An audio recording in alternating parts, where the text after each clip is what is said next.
The King and the Cobbler, written by Manoj Das, narrated by Samir Ranjan Das. On the outskirts of a town in Rajputna, now known as Rajasthan, stood a hut. No other hut was ever frequented by so many people as was this one. In that hut lived Ravidas the cobbler. But why should so many people be visiting the hut of a cobbler? Though a cobbler by profession, Ravidas had been an intimate friend of the great sage, Cobbler, and had come to be regarded as a sage himself. Several people became his disciples. The Raja, the ruler over a small territory, also lived in the same town. He had heard so much about the virtues, powers, and compassion of Ravidas that he was eager to become his disciple. But would not it look ridiculous for a king to become a cobbler's disciple? He was therefore hesitant to call on Ravidas. But as time passed, it occurred to him that he was perhaps letting a great opportunity slip by. It is not often that one comes across a real sage. Should not he take advantage of Ravidas' presence in his own town? An opportunity soon came to him. It was the day of a certain festival, and the town folks were away at the fair. The Raja rode by Ravidas' hut. After making it sure that nobody was anywhere nearby to see him, he got off his horse and entered the hut. Ravidas, it seemed, was washing his hands in a pot of water. He was surprised and delighted to see the Raja. He stood up and welcomed him.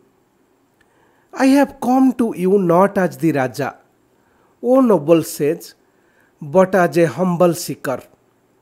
Take me as your disciple and give me some spiritual experience," said the Raja.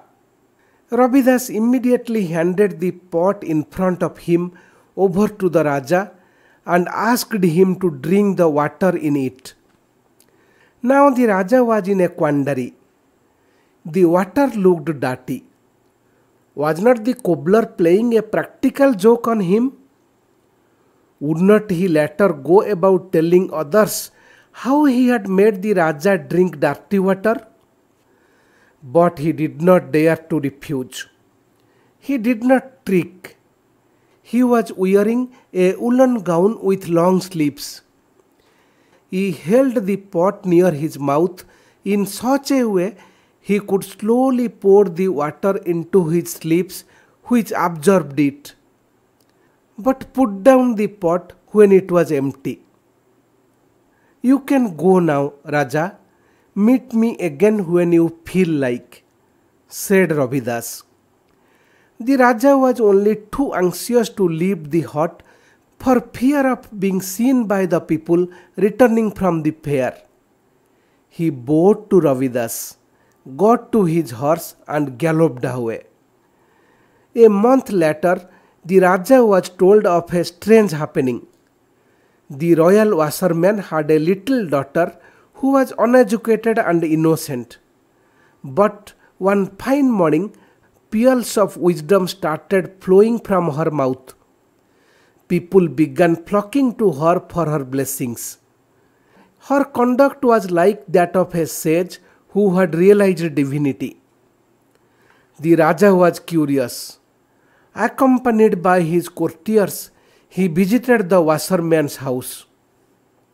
The little girl went running to him and after greeting him said, "How grateful I am to you, O Raja." "Grateful to me? For what?" queried the Raja. "Whatever I have got in your gift, O Raja. One day you had sent a woolen gown for washing. My father asked me to clean it. When I took the garment into my hand, I found the sleeves wet.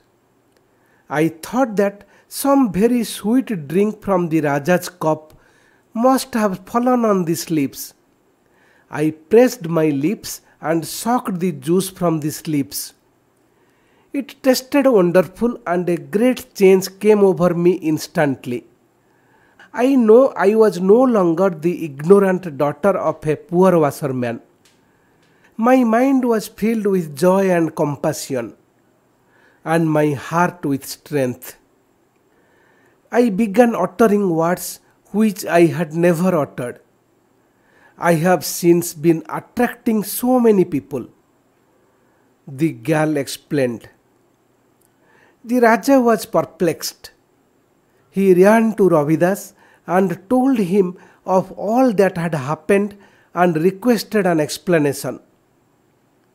O Raja, my heart was filled with delight when you suddenly appeared before me.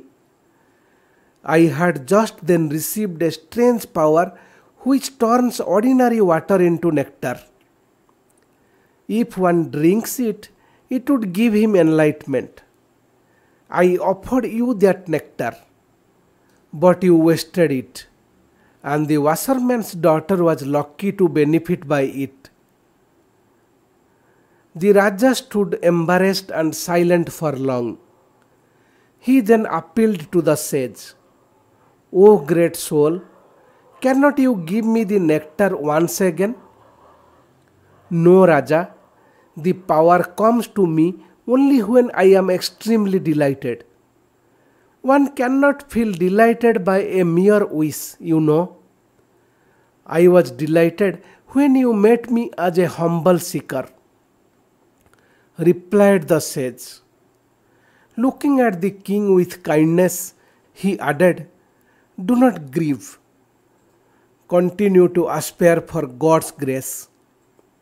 A sincere prayer will never fail.